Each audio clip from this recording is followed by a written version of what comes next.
Hello students, in today's lecture we are going to study about the final account. In previous lecture we were trying to understand the journal entries, ledger posting and cash book. Okay, तो चलिए start करते हैं. What is mean by the final accounts? What are final accounts?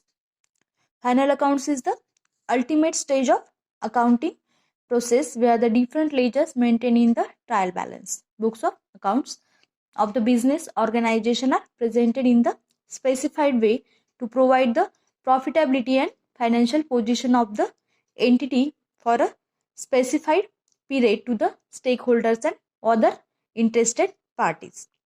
That is trading account, statement of profit and loss and balance sheet. Okay. Final account में हमें क्या क्या बनाना है. फर्स्ट आएगा trading account, then next is the profit and loss account बनाना है और last is balance sheet. Okay.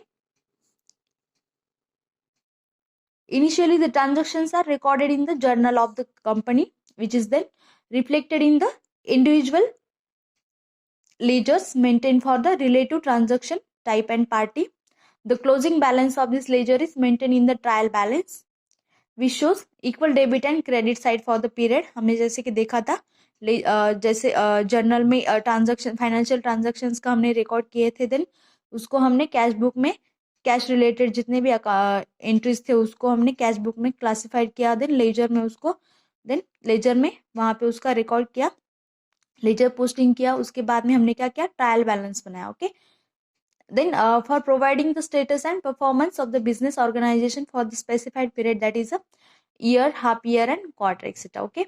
And final accounts are prepared, which including trading account for calculation of gross profit. Now generally inclusive with the statement of profit and loss, statement of profit and loss for net profit earned during the period, and balance sheet which provide the asset and liabilities of the entity at the period end. Okay.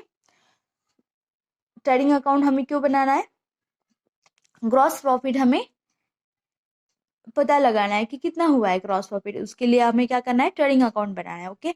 Then profit and loss account, हमें profit and loss account में बना के हमें क्या find out करना है, net profit find out करना है. और बैलेंस शीट में हमें क्या पता चलेगा, असेट्स एंड लायबिलिटीज कितनी है. ओके.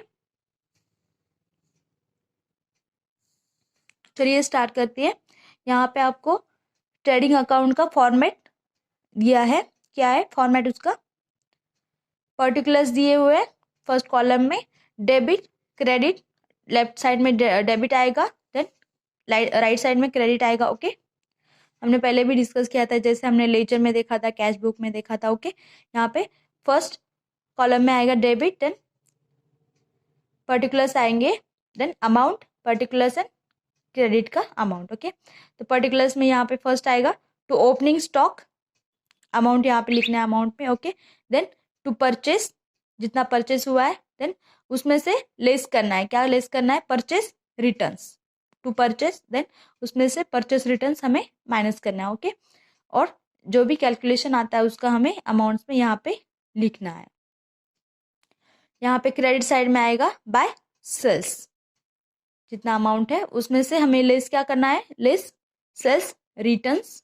ओके. वो माइनस किया, उसका कैलकुलेशन आया, वो अमाउंट यहाँ पे हमें क्रेडिट में लिखनी है. देन यहाँ पे डेबिट में देखिए टू डायरेक्ट एक्सपेंसेस. ओके. जितने भी डायरेक्ट एक्सपेंसेस हुए हैं वो यहाँ पे हमें अमाउंट लिखना है. देन यहाँ पे क्रेडिट में आएगा बाय क्लोजिंग स्टॉक, कितना है उतना हमें यहाँ पे मेंशन करना है, यहाँ पे अमाउंट लिखनी है, इसकी टोटल बनानी है, जितनी भी आती है यहाँ पे लिख देनी है. Okay. Then to gross profit, gross profit अभी यहाँ पे हमें दिया हुआ नहीं रहेगा एग्जाम्पल में, हमें क्या करना है, उसको फाइंड आउट करना है. ओके. कैलकुलेट करना है. उसके बाद में यहाँ पे डायरेक्ट टू ग्रॉस प्रॉफिट रहेगा और बाद में यहाँ पे उसके हमें डेबिट साइड की कैलकुलेशन करनी है. तो यहाँ पे भी डेबिट और क्रेडिट साइड मैच होनी चाहिए, यानी कि दोनों भी अमाउंट डेबिट साइड और क्रेडिट साइड की अमाउंट सेम आनी चाहिए.